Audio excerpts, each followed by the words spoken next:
This is Greg Pass with the Americans in Wartime Museum. Today's date is July the 14th, 2019, and we're at Ripon Lodge, and I'm conducting an interview with Mark Haselton in Woodbridge, Virginia. Mark, would you please give us your full name and where you were born? It's Mark A. Haselton. I was born in Springfield, Massachusetts.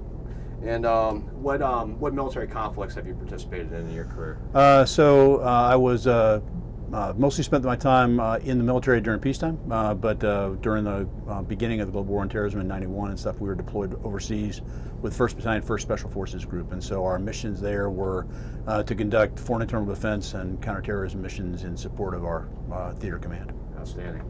So why did you join in the military service?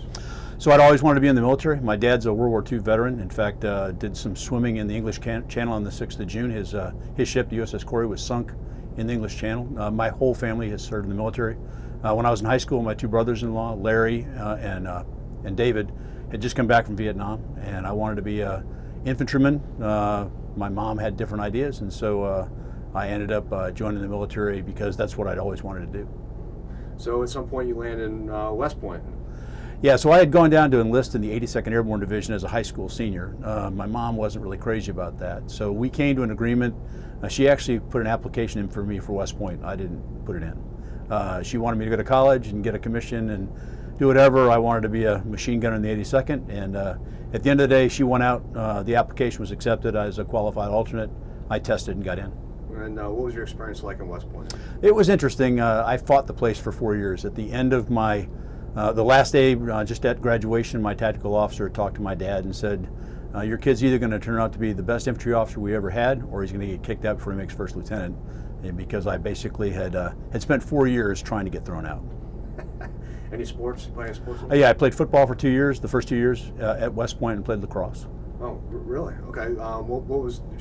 What years were you at West Point? And so I started West Point the 2nd of July, 1973, and I played football from 73 to 75. Were those winning seasons? No, absolutely not. First year we were there, we were 0-10.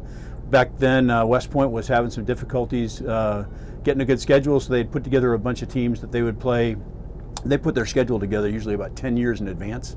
So we were playing little schools like Pittsburgh and Tennessee and California, which in 1960 were not good schools, but in the 1970s were. So our coach actually said to us before the Pittsburgh game, hey, good news is Franco Harris isn't there anymore.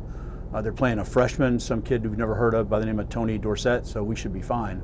And Tony Dorsett set his all-time season rushing record single game against us that year. Wow. So what's it like playing Army football? And So I was not big, and I was also slow. So short answer is I was a good tackling dummy on the taxi squad. But it was very interesting. I mean, it's interesting, the kids who play Army football, especially after this year when they've done so well, it's a different feeling playing football for them because you really feel like you're playing with a team. The score is not really as important as it is the camaraderie in the team. Army-Navy game, what's that like? It's insane. The whole season doesn't matter when you get to that game. The Army-Navy game is all about one game, and it's interesting, especially over the years, as the public's become more accepting of the military, they really have found out that those are two teams that play each other, and they'll hate each other for 60 minutes, but they're all brothers in arms when they get done. So, do you go to games to this day? I do. I went a couple years ago. Obviously, watched it on TV this year, but yeah, we try to get there if we can. And again, I'm just fascinated with the whole concept of playing Army football. I mean, when you go to the games, I imagine there's a sense of pride seeing these kids that have done so well over the last few years. What's it feel like? It's amazing because you know that they don't have the same advantages the large schools do. And when they finished this year, they finished 22nd in the nation this year, and played in a bowl game, won pretty handily, beat Navy again. But the bottom line is that you look at those kids and you realize that they're going to spend 4 years playing football, and then they're going to spend 6 years of their lives serving the country. And to be able to do that and make that kind of sacrifice and still produce the way they do, it's just incredible. And I'm sorry you said it, but I didn't catch it. What year did you graduate? I graduated in 77. 77. Okay. So, first duty assignment was 24th ID? 24th ID at Fort Stewart, Georgia. Okay, so tell us a little bit about 24th ID and the mission of the division at that time. Yeah, so the division had literally just stood up. We had reactivated Fort Stewart, used to be a National Guard unit, so when Fort Stewart stood up, the 24th was created to be another arm of the 18th Airborne Corps. So back then it was a light infantry division. So I was in 2nd Battalion, 19th Infantry, started out as an infantry platoon leader, and then moved on to scout platoon, and then commanded the combat support company there. You told an interesting story about the relationship between young officers and NCOs earlier. Care to talk about that? Yeah, I don't mind at all. So my first sergeant was a guy by the name of Herrera, 3-time veteran of the Vietnam War, had served in the 173rd Airborne Infantry, great guy. But I came out of West Point like most, and I shouldn't say that most West Pointers, I did. Came out thinking I was better than everybody else because I'd spent 4 years at one of the most elite military prep schools as you can, and thought a lot of myself, and probably without any kind of justification. So one day, I came to formation and I found only 3 men in my formation. I'd probably been in the battalion for about a week, and I asked the platoon sergeant. I said, "Hey, where are the guys?" And they said, "Hey, the first sergeant put them on detail." So I went to the headquarters, saw the first sergeant, asked him where the hell my guys were. He said, "Hey, sir, they're on detail." I then, probably in an invective I wouldn't use on tape, explained to him, "Hey, maybe you don't know who I am. I'm kind of a big deal. I'm a 2nd lieutenant in the infantry, and I've been here for 5 days." He invited me into his office. It held the door for me. I walked in, turned around, and I found myself on the floor. Actually, in what is the remnants of an old M151 Willis Jeep that he used as an office couch. And then he said, "Hey, sir, I got 3 tours in Vietnam. I've been in the Army for 27.5 years, and the short answer is, you can probably end my career right now, and so I'll just go out and retire, or I can help fix you and turn you into a good infantry officer." And so I said, I'll choose option number 2. And he and I became incredibly good friends. He spent his time teaching me to do things. It was all learned by doing. He didn't believe the idea that officers had, special privilege. If you couldn't do it as well as your men could, you probably shouldn't be leading them. And that's sort of the way he tried to teach me to become a good officer. So how long did you spend with 24th? I was in the 24th for 3.5 years. And how would you describe your experience with 24th? It was one of the best experiences you could ever have. The division had become part of the 18th Airborne Corps, and back then, training money was tight. Money for anything in the field was tight. But in order to get that division certified as part of the Corps, we had to conduct a series of test exercises down in Florida called Gallant Eagle. And back then they were giant force-on-force division fights. And so we fought the 101st as part of the division certification program. And so we got a chance to do things, and we had to learn to do things without a lot of money and a lot of resources. If you remember in the 70s and early 80s, before President Reagan took over, we were out of cash. And so it was difficult to run the military back then. Couldn't get money for fuel, couldn't get vehicles or weapons. And so you had to make do with what you had. And so that experience sort of taught me, was a great teaching ground for what I did in Special Forces, which is really to help train other nations that don't generally have the same kind of resources we have in the armed military. And so you got to learn to do the best with what you've got. Now that would have been before Schwarzkopf took the division, is that That's right? correct, yeah. Okay. Yeah, matter of fact, General Vaught was the division commander. General Vaught, special operator, in fact, went from there and commanded the task force that was responsible for hostage rescue. So you left Stewart in 80? Yes. And what rank were you at that time? I was a first lieutenant. Okay. So then you go to first? Yeah. Right. Went to the headquarters company first, and commanded a headquarters company for 2 years. Okay. So tell us about how you got involved in special operations and your role. And so it actually starts way back at West Point. So in '75, I went as part of the Advanced Officer Training Course, or the I think they now call it CTLT, Cadet Troop Leader Training. I was sent to the 5th Battalion, 68th Armor in Mannheim, Germany. And I spent 2 months as a platoon leader in a tank battalion in Germany. I learned at that point I wanted nothing to do with heavy mechanized forces because they were pretty complicated and really weren't what I wanted to do. As you remember, I wanted to be a machine gunner in the 82nd back in the day. 24th Division converted to a heavy mech division at the end of the 80s, and so I volunteered to go to Special Forces. Back then, you had to have commanded a company. I'd had combat support company as a lieutenant, but I commanded first of the 1st Headquarters Company, which then finished up my application process so I could then volunteer for SF and went to Fort Bragg in '83. Okay, so tell us a little bit about your training and your mission. So I went to the qualification course in late '83, '84. And spent the 27 weeks that you go through training there. It's changed dramatically, obviously, in the intervening years. But back then, you did 27 weeks. The first month was phase 1, which was really designed to try to reduce the size of the course down to something that was manageable. So it was a lot of PT and a lot of things to try to run you out. And I say run you out. It was really to see who was going to stick in, for the long term. And then the second phase is academics. You spend a lot of time in the field, but you learn all the techniques and tactics that SF uses, and at that point I was a captain, so the officers course was really designed to help teach new team leaders how to run a team, and it's sort of a different environment than the real Army or the regular Army. And then the third phase is a large unconventional warfare exercise called Robin Sage, and you go out into the Ori National Forest in North Carolina. And you actually run a guerrilla band for about 4 weeks. And so it's great. It's a great foundation for what you're going to do in SF as a small team operating in a foreign country, supporting foreign militaries. How would you describe the training as far as challenging? It is some of the toughest training there is, but it's interesting. There's a huge physical challenge to get through selection and then through the first phase. But the other part is there's a lot of academics. So SF guys are expected to they're expected to be scholar warriors.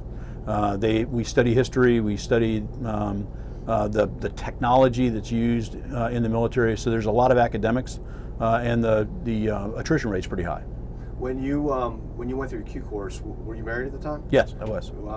If you don't mind me asking, was your family, your wife, was she supportive of you taking on something like that? She was. She is one of the best. One of my faculty advisor when I went through the advanced course at Fort Benning had said, there's one decision you got to make, gentlemen, when you come in the military, and the most important you're going to make is choosing your wife. And the idea is you can make a lot of stupid decisions in the military, but if you choose the wrong woman to be your partner in the Army, you're going to suffer for it. And I've had an incredible partner.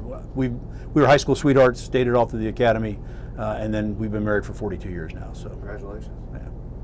So you finally make it out of training, and then what shop do you go to from there? Well, so interesting enough, that's another part of sort of the derailing of my military career. At some point, I was hit by a drunk driver right after graduation, fractured my femur, spent about 30 days in ICU and about 90 days recovering.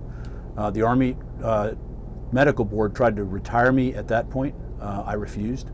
So I worked for a colonel at that point by the name of Nick Rowe. Probably not well known to a lot of people, but Nick Rowe was the gentleman who wrote 5 Years to Freedom, spent 5 years in a prison camp in Vietnam, was later ran for Congress in California, but came back to create the Survival, Evasion, Resistance, and Escape course at Fort Bragg. So Colonel Rowe was my battalion commander. So the medical board tried to run me out because my injuries were so severe they thought I wouldn't be back on active duty. So they made me take a PT test in December. I got hurt in August. In December, I had to take a full Special Forces PT test, which you have to pass at age 17 to 21, and you got to score 300. Well, I shouldn't say I had to score 300 for what I was about to do, but that's for the SF course. I took the PT test, probably didn't pass the run, but Colonel Rowe said I did. And the captain who was actually grading me from the hospital, and he had a discussion, and Colonel Rowe actually got his time placed on my scorecard. So then I got assigned to the training group, so I actually taught at the Special Forces Qualification Course for 2 years until my injuries were over, and then moved on to my next assignment. And then from then on, I spent the rest of my time in Special Forces. So Colonel Rowe obviously thought a lot of you to saw some. I don't know what he saw in me, but yeah. I don't know what he saw in me, but he was one of my all-time heroes. Had been one of my heroes while he was on active duty. He was assassinated by the New People's Army in the Philippines in 1989 while on a mission that I was assigned to. ROWE? ROWE, Nick Rowe. His best friend is actually Rocky Versage, Medal of Honor winner, who just had a road named for him here in Virginia. Okay. So you taught for 2 years, you said? And almost 3. Okay. And then, so what assignment did you go to from there?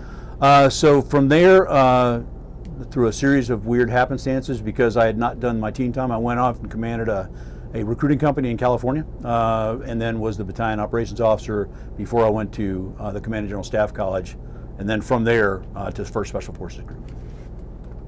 And what year would that have been when you went? So I graduated from the Command and General Staff College in '90 and got to 1st Group out in Okinawa on the 1st of July, 1990.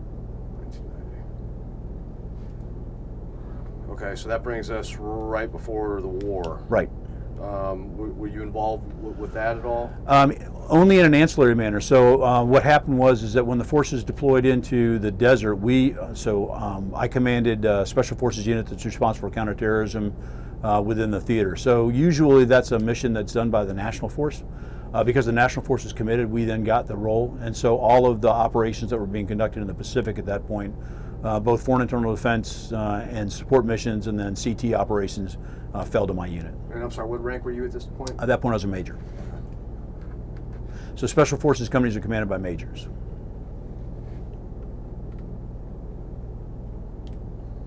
Okay. So what would be the next talking point at this point?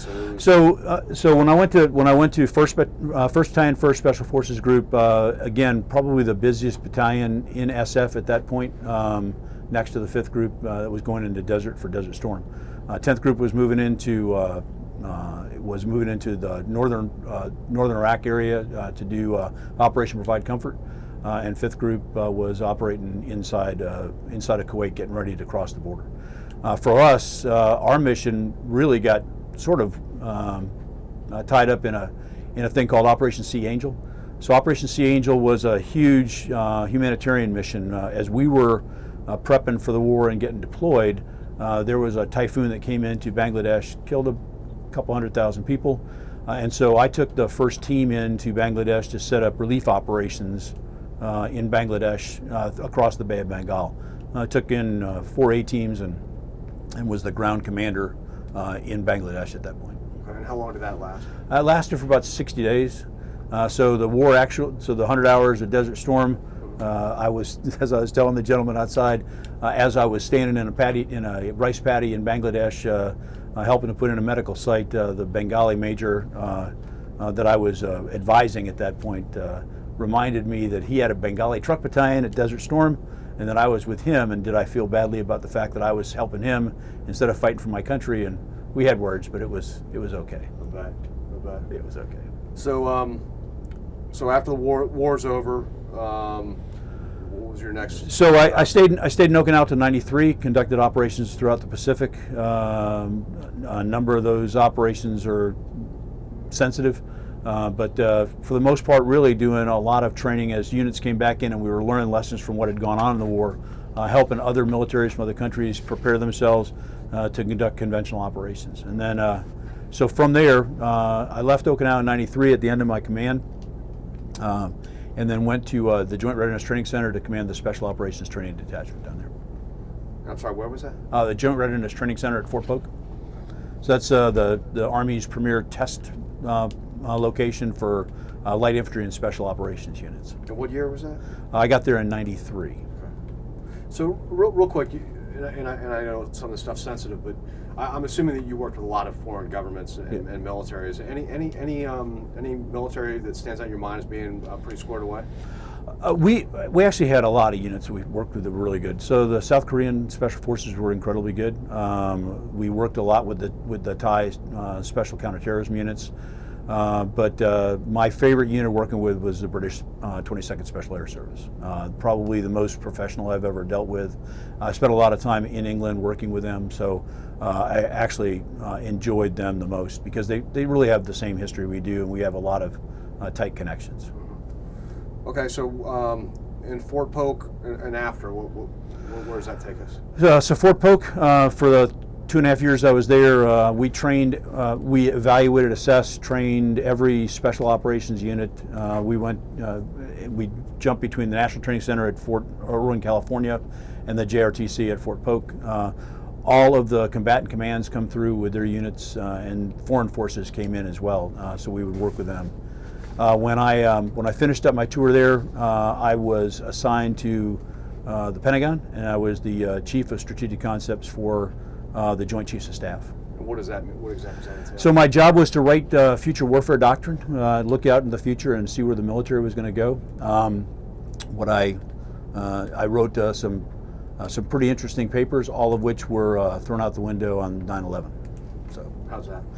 Well, so I'd written a thing called Joint Vision 2010, which was supposed to describe what the battlefield was going to look like in 2010. So this is now 1999, and so I thought I was being pretty cool, thinking that far out, and all this cool stuff that the military was going to be doing 11 years down the road.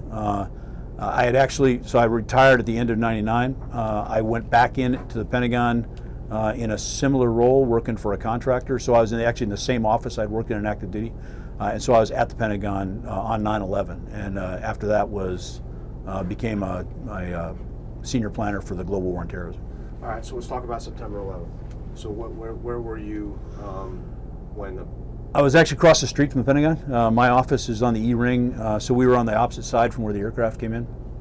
I was in Crystal City. A lady in my office actually saw the airplane come in through my window. I had my back turned to it. I didn't see it, but so I got a hold of my office. The guys I worked with, they were all okay. They evacuated the place, and I was in the building the next day and got assigned to the war plans team to start developing the war plans for the global war on terrorism. So was your office affected by not more than, no, because we were literally, so we worked right down the street, or right down the hallway from the chairman. So when the airplane came in on the far side of the building. Gotcha.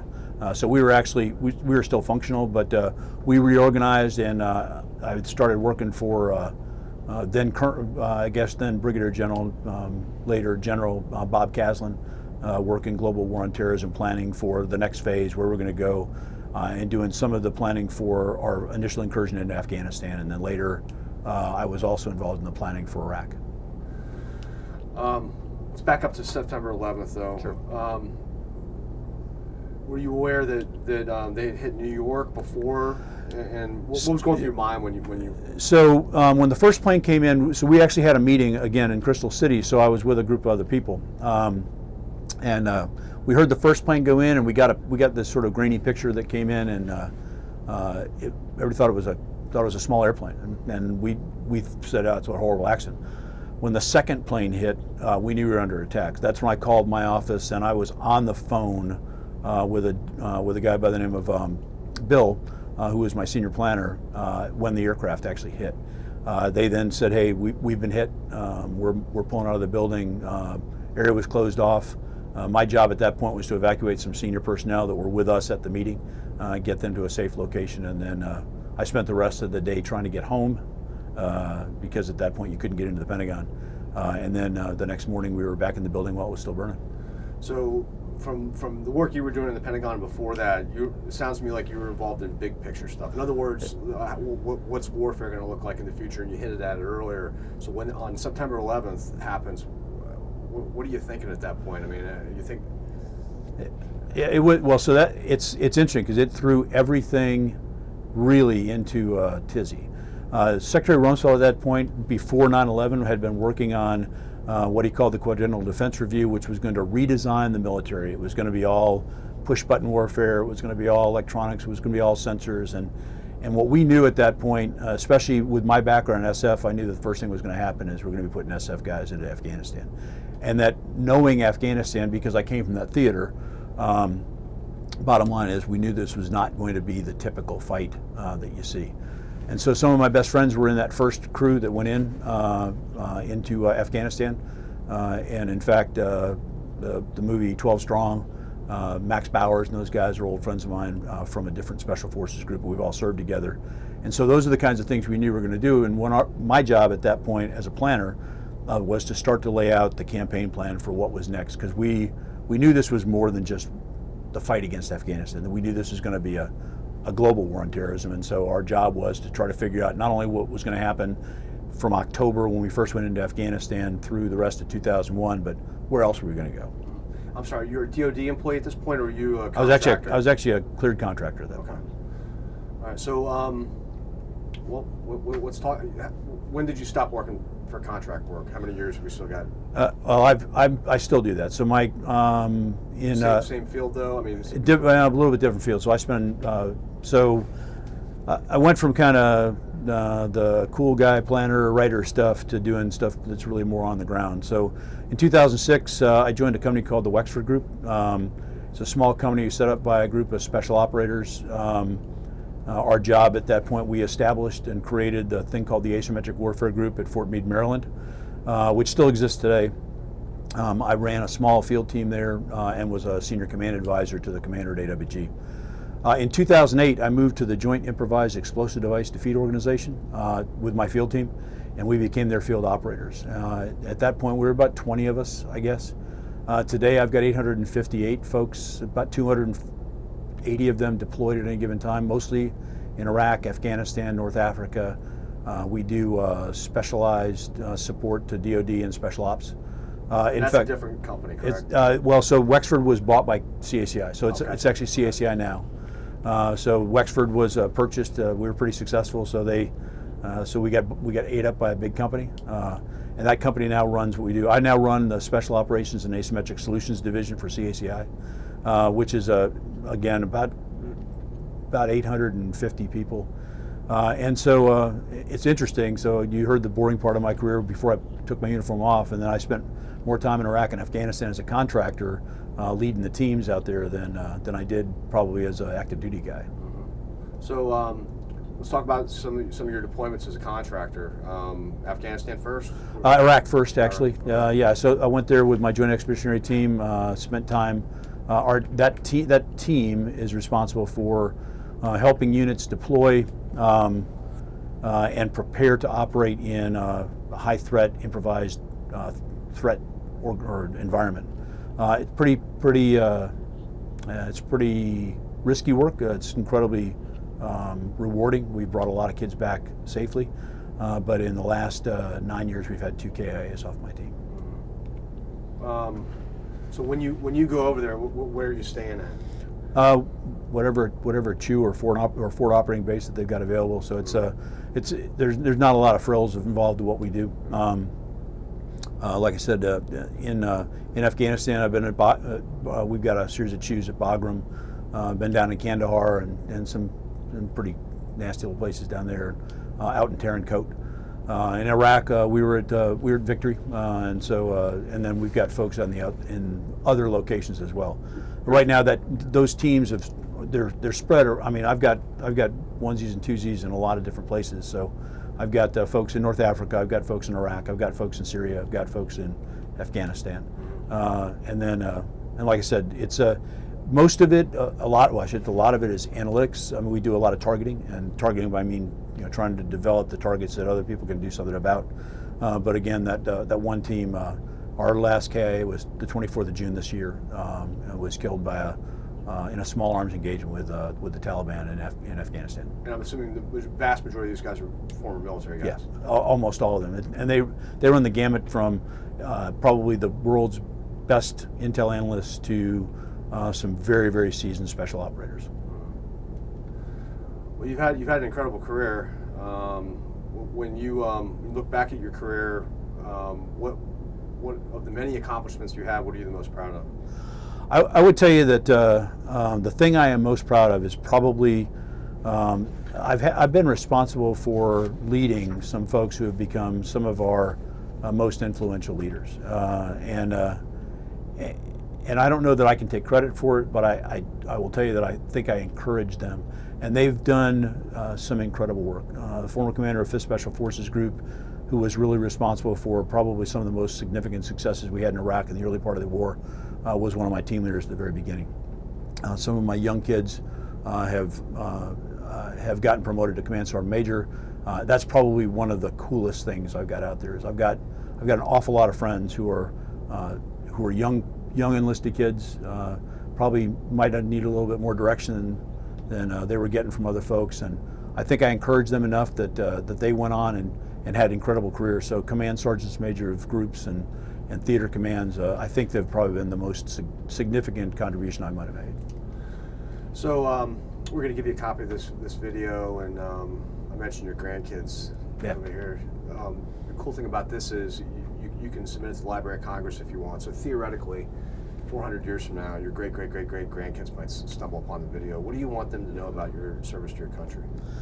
I will tell you that I have wanted to serve my country since the day I was smart enough to know what I wanted to do. This country is incredible, has offered opportunities, and I see that in the places that I've deployed. I've watched what the United States really looks like from the outside.